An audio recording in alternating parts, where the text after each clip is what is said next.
जय श्री राधे कृष्णा। आप सभी का दिन शुभ और मंगलमय हो और भगवान श्री नारायण की कृपा आप पर सदा बनी रहे। आज सुनिए वैशाख मास महात्म्य का अध्याय 12। विवाह का वृतांत सुनने के बाद पृथ्वी देवी ने भगवान वराह से पूछा, मुझे धारण करने वाले प्रियतम, कलयुग में आपका दर्शन किसको होगा तथा परम सुंदर विग्रह वाले भगवान श्रीनिवास का दर्शन भी किसे प्राप्त हो सकेगा, यह मुझे बताइए। भगवान वराह बोले, देवी सुनो, जो भविष्य में होने वाली बात है उसे भूतकाल की भांति बता रहा हूँ। इस पवित्र पर्वत पर एक वसु नामक निषाद था जो श्यामाक वन की रक्षा किया करता था। भगवान पुरुषोत्तम के प्रति उसके मन में बड़ी भक्ति थी। वह सांवा के चावलों का भात बनाकर उसमें मधु मिला देता और श्री देवी तथा भूदेवी सहित देवाधिदेव भगवान विष्णु को निवेदन करके स्वयं प्रसाद पाता था। इस प्रकार भक्ति करने वाले उस निषाद की कल्याणमयी पत्नी चित्रवती ने एक उत्तम पुत्र को जन्म दिया जिसका नाम वीर था। वसु अपने पुत्र तथा पतिव्रता पत्नी के साथ आनंद पूर्वक रहता था। एक दिन वह अपने पुत्र को सांवा की रक्षा करने का आदेश देकर स्वयं पत्नी के साथ मधु की खोज में चला। मधु का छाता देखने की इच्छा से वह एक वन से दूसरे वन में शीघ्रता पूर्वक चला जा रहा था। इधर उसके पुत्र ने सांवा के तैयार किए हुए भात को लेकर कुछ अग्नि में डाल दिया और कुछ पीस कर वृक्ष की जड़ में भगवान श्रीपति को भोग लगाया। फिर भगवान का प्रसाद खाकर वीर वहां सुख से बैठा रहा। इसके बाद वसु मधु लेकर आया और सांवा के चावलों को खाया हुआ देखकर अपने पुत्र को फटकारने लगा। उसने बड़ी उतावली के साथ वीर को मार डालने के लिए तलवार लेकर हाथ को ऊपर उठाया। उस समय भगवान विष्णु उस वृक्ष पर ही विराजमान थे। उन्होंने वसु की तलवार हाथ से पकड़ ली। तब उसने वृक्ष की ओर देखा। भगवान विष्णु हाथ में शंख चक्र और गदा लिए तथा आधा शरीर वृक्ष पर टिकाए खड़े थे। उन्हें देखते ही वसु ने तलवार छोड़ दी और भगवान के चरणों में प्रणाम करके कहा, देव देवेश्वर, आप यह क्या कर रहे हैं? श्री भगवान बोले, वसु, तुम मेरी बात सुनो। तुम्हारा पुत्र मुझ में भक्ति रखता है, यह तुमसे भी बढ़कर मुझे प्यारा है, इसलिए मैंने इसे प्रत्यक्ष दर्शन दिया। इसकी दृष्टि में मैं सर्वत्र हूँ, किंतु तुम्हारी दृष्टि में केवल स्वामी पुष्करणी के तट पर रहता हूँ। भगवान का यह वचन सुनकर वसु बड़ा प्रसन्न हुआ। एक समय चंद्रवंश में तोंडमान नाम से प्रसिद्ध एक राजा हुए। वे बड़े वीर थे। उनके पिता का नाम सुवीर और माता का नाम नंदिनी था। 5 ही वर्ष की अवस्था में उनके हृदय में भगवान विष्णु की भक्ति प्रकट हो गई थी। वे बड़े बुद्धिमान और सुशीलता, शूरता तथा पराक्रम आदि गुणों के निधि थे। युवा होने पर उन्होंने पांड्य नरेश की सुंदरी पुत्री पद्मा के साथ विवाह किया। इसके बाद अलग अलग देशों की सैकड़ों स्वयंवरा कन्याओं को भी वे ब्याह लाए और नारायणपुर में रहकर इस पृथ्वी पर देवराज इंद्र की भांति सुख भोगने लगे। एक दिन सिंह के समान पराक्रमी तोंडमान अपने पिता की आज्ञा लेकर वेंकटाचल के पास शिकार खेलने के लिए गए। वहां अपने सेवकों के साथ पैदल घूमते हुए उन्होंने एक यूथपति गजराज को देखा और उसे पकड़ने के लिए उसका पीछा किया।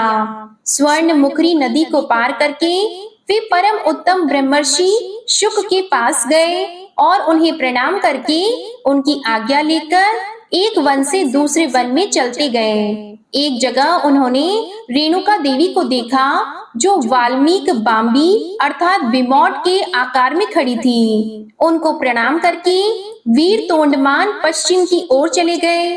आगे जाकर उन्हें एक पंचरंगा तोता दिखाई दिया। फिर उसे पकड़ने के लिए वे भी उसके पीछे पीछे दौड़ने लगे। तोता श्रीनिवास का नाम रटता हुआ शीघ्र ही पर्वत के शिखर पर जा पहुंचा।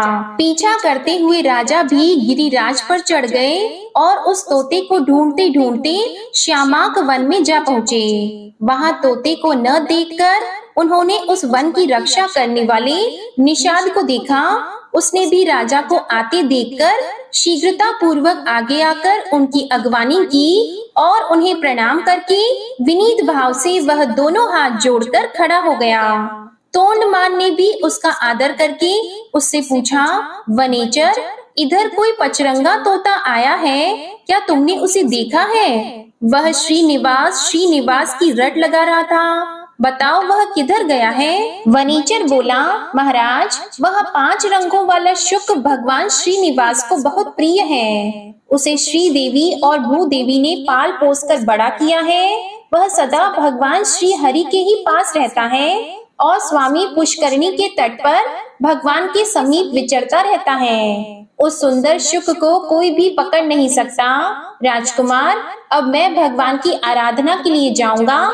जब तक मैं लौटकर न आऊं, तब तक आप यहीं वृक्ष के नीचे विश्राम कीजिए। राजा बोले, वनेचर, मैं भी तुम्हारे साथ भगवान जनार्दन का दर्शन करने के लिए चलूंगा।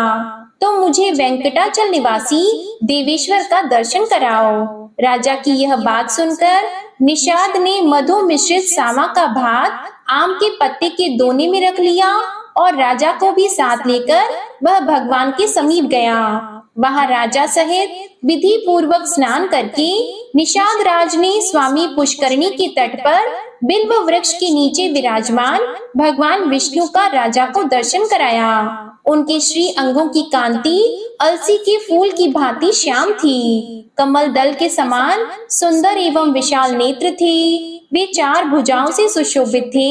उनके अंग अंग से उदारता प्रकट हो रही थी। मुखा अरविंद पर मंद मंद मुस्कान की छटा छा रही थी। उनके अंगों पर दिव्य पीतांबर शोभा पा रहा था। मस्तक पर किरीट और हाथों में कंकण आदि आभूषणों से उनकी शोभा और भी बढ़ गई थी। भगवान के दोनों पार्श्व में परम सुंदरी श्री देवी और भूदेवी विराज रही थी। शंख, चक्र, खड़ग, गदा, शंख, धनुष और बाण आदि आयुध मूर्तिमान होकर सब ओर से भगवान की सेवा में उपस्थित थे।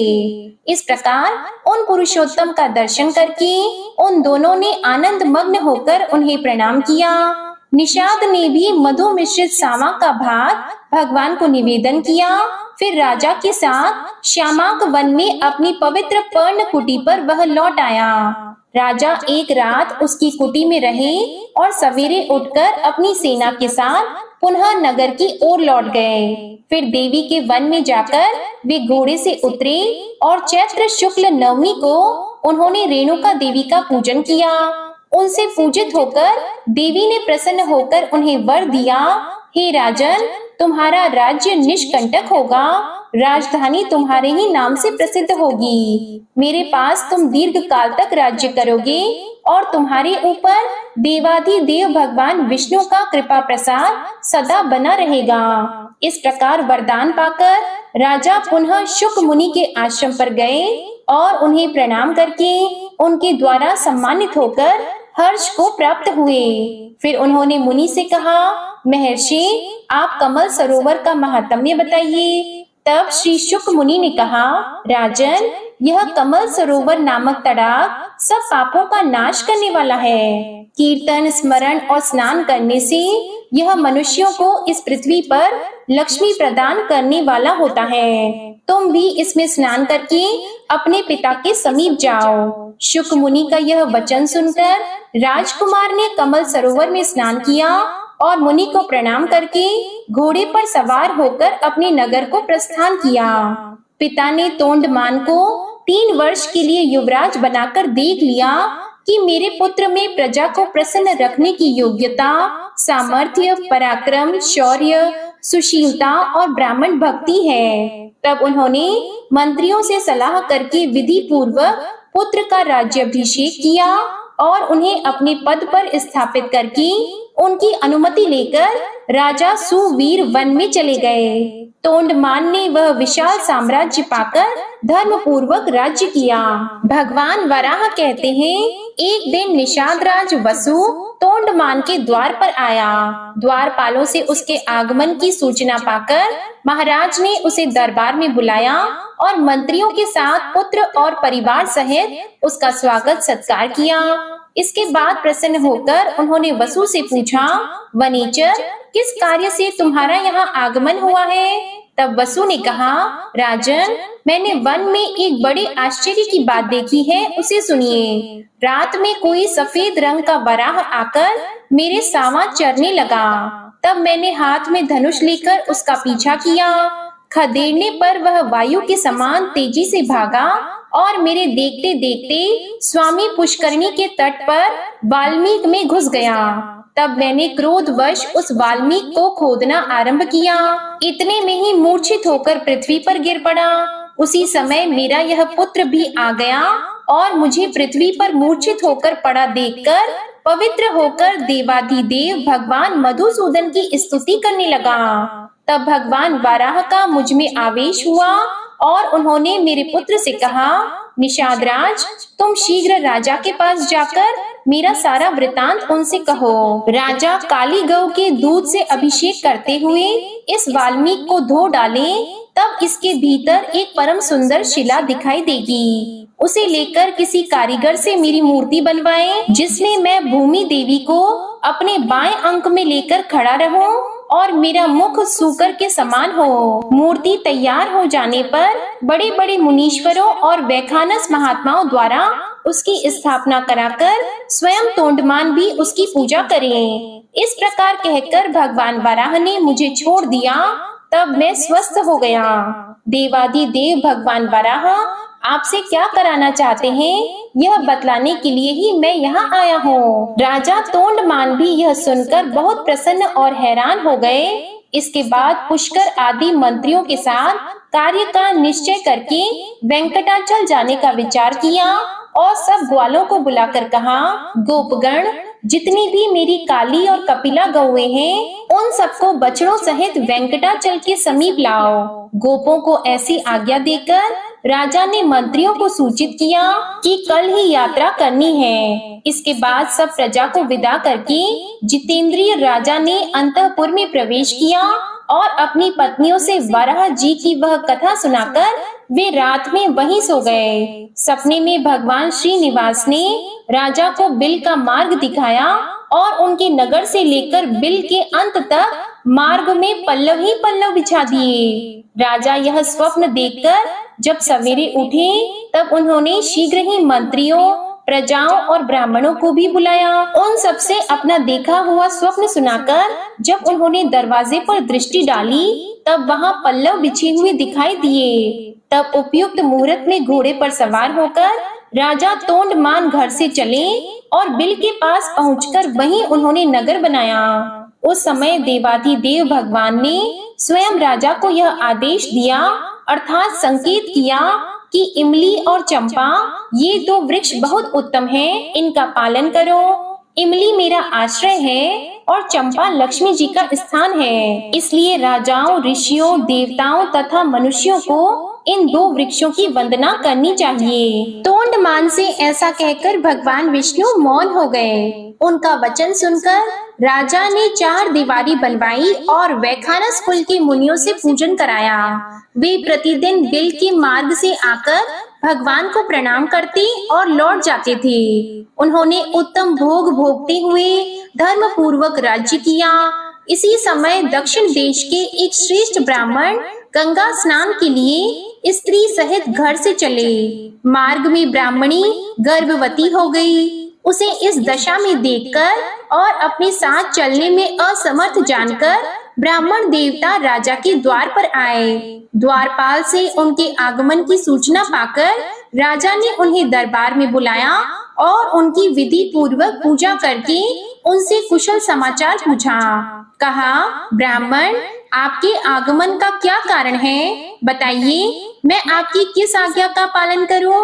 तब ब्राह्मण ने कहा, हे राजन, मैं वशिष्ठ कुल में उत्पन्न वीर शर्मा नामक सामवेदी ब्राह्मण हूँ। घर से गंगा स्नान करने के लिए पत्नी को साथ लेकर निकला था। मार्ग में यह गर्भवती हो गई।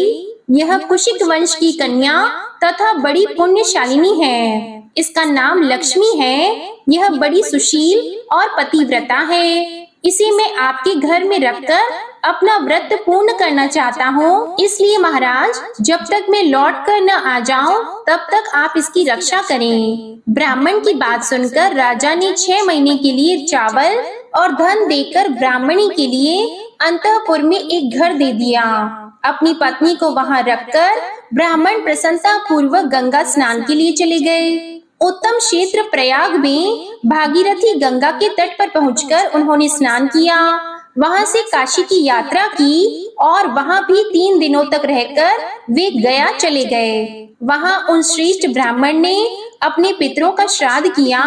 इसके बाद अयोध्यापुरी की यात्रा करके वे बद्रिकाश्रम को गए। फिर शालिग्राम तीर्थ का दर्शन करके अपने देश की ओर लौटे।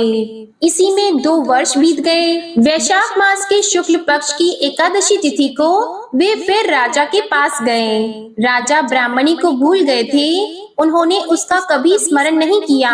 ब्राह्मणी स्वाभिमानी थी। 6 महीने बाद अन्न समाप्त हो जाने पर भी वह मांगने नहीं गई, घर में ही मरकर सूख गई थी। इसके बाद वीर शर्मा ब्राह्मण ने गंगा जल की पिटारी खोलकर एक शीशी गंगा जल राजा को भेंट किया और पूछा, हे राजन, मेरी धर्म पत्नी कुशल से तो है ना? तब राजा ने ब्राह्मण को स्मरण करके कहा, आप ठहरिए, मैं अभी आता हूँ। इस प्रकार कहकर उन्होंने अंतःपुर में जाकर देखा तो ब्राह्मणी घर में मर गई थी। ब्राह्मण को यह बात न बताकर राजा ने उसी उत्तम बिल में प्रवेश किया और श्री तथा भूदेवी के साथ भगवान श्रीनिवास का दर्शन करने के लिए वे वेंकटाचल पर गए। राजा को सहसा आते देखकर श्री देवी और भूदेवी दोनों छिप गईं। उन्हें प्रणाम करते देख भगवान ने पूछा, राजन, यह असमय में तुम्हारा आगमन कैसे हुआ? तब राजा ने भयभीत होकर ब्राह्मणी की मृत्यु का वृतांत बताया। उसे सुनकर देव देव भगवान विष्णु ने कहा, राजन, उस श्रेष्ठ ब्राह्मण से भय न करो। तुम ब्राह्मणी के शव को डोली में बिठाकर अपनी रानियों के साथ यहाँ ले आओ और मेरे निवास स्थान से पूर्व भाग में जो अस्थिर सरोवर है, उसी में द्वादशी को स्नान कराओ। वह सरोवर अपमृत्यु का निवारण करने वाला है। उसमें स्नान करके ब्राह्मणी जीवित हो जाएगी और अन्य स्त्रियों के साथ ही सरोवर से बाहर निकलेगी। फिर उसका ब्राह्मण के साथ संयोग होगा। भगवान श्रीनिवास का यह वचन सुनकर इसके बाद जो कुछ भी राजा ने किया और कहा, इसका वृतांत आप अगले अध्याय में सुनेंगे। अब आप सुनिए विष्णु चालीसा का पाठ। विष्णु सुनिए विनय सेवक की चित लाए, कीरत कुछ वर्णन करो दीजिए ज्ञान बताए। नमो विष्णु भगवान खरारी, कष्ट नशावन अखिल बिहारी। प्रबल जगत में शक्ति तुम्हारी, त्रिभुवन फैल रही उजियारी। सुंदर रूप मनोहर सूरत, सरल स्वभाव मोहनी मूरत। तन पर पीतांबर अति सोहत, बैजंती माला मन मोहत। शंख चक्र कर गदा विराजे, देखत दैत्य असुर दल भाजे। सत्य धर्म मद लोभन गाजे, काम क्रोध मद लोभन छाजे। संत भक्त सज्जन मन रंजन, दनुज असुर दुष्टन दल गंजन। सुख उपजाए कष्ट सब भंजन, दोष मिटाय करत जन सज्जन। पाप काट भव सिंधु उतारण, कष्ट नाश कर भक्त उबारण। करत अनेक रूप प्रभु धारण, केवल आप भक्ति के कारण। धरणी धेनु बन तुम ही पुकारा, तब तुम रूप राम का धारा। भार उतार असुर दल मारा, रावण आदिक को संहारा। आप वराह रूप बनाया, हिरण्याक्ष को मार गिराया। धर्मस्य तन सिंधु बनाया, 14 रत्नन को निकलाया। अमिलख असुरन द्वंद मचाया, रूप मोहिनी आप दिखाया। देवों को अमृत पान कराया, असुरन को छवि से बहलाया। कूर्म रूप धर सिंधु मझाया, मंदराचल गिरि तुरत उठाया। शंकर का तुम फंद छुड़ाया, भस्मासुर को रूप दिखाया। वेदन को जब असुर डुबाया, कर प्रबंध उन्हें ढूंढवाया। मोहित बन कर खल ही नचाया, उस ही कर से भस्म कराया। असुर जलंधर अति बलदाई, शंकर से उनकी न लड़ाई। हार पार शिव सकल बनाई, कीन सती से छल खल जाई। सुमिरन कीन तुम्हें शिव रानी, बतलाई सब विपत कहानी। तब तुम बने मुनीश्वर ज्ञानी, वृंदा की सब सुरति भुलानी। देख तीन धनुज शैतानी, वृंदा आए तुम्हें लपटानी। हो स्पर्श धर्म क्षति मानी, हना असुर उर शिव शैतानी। तुमने ध्रुव प्रहलाद उबारे, हिरणाकुश आदिक खल मारे। गणिका और अजामिल तारे, बहुत भक्त भव सिंधु उतारे। हरहु सकल संताप हमारे, कृपा करहु हरि सिरजनहारे। देखहु मैं निज दर्श तुम्हारे, दीप बंधु भक्तन हितकारे। चाहता आपका सेवक दर्शन, करहु दया अपनी मधुसूदन। जानो नहीं योग्य जब पूजन, होय यज्ञ स्तुति अनुमोदन। शील दया संतोष सुलक्षण, विदित नहीं व्रत बोध विलक्षण। करहु आपका किस विधि पूजन, कुमति विलोक होत दुख भीषण। करहु प्रणाम कौन विधि सुमिरन, कौन भांति मैं करहु समर्पण।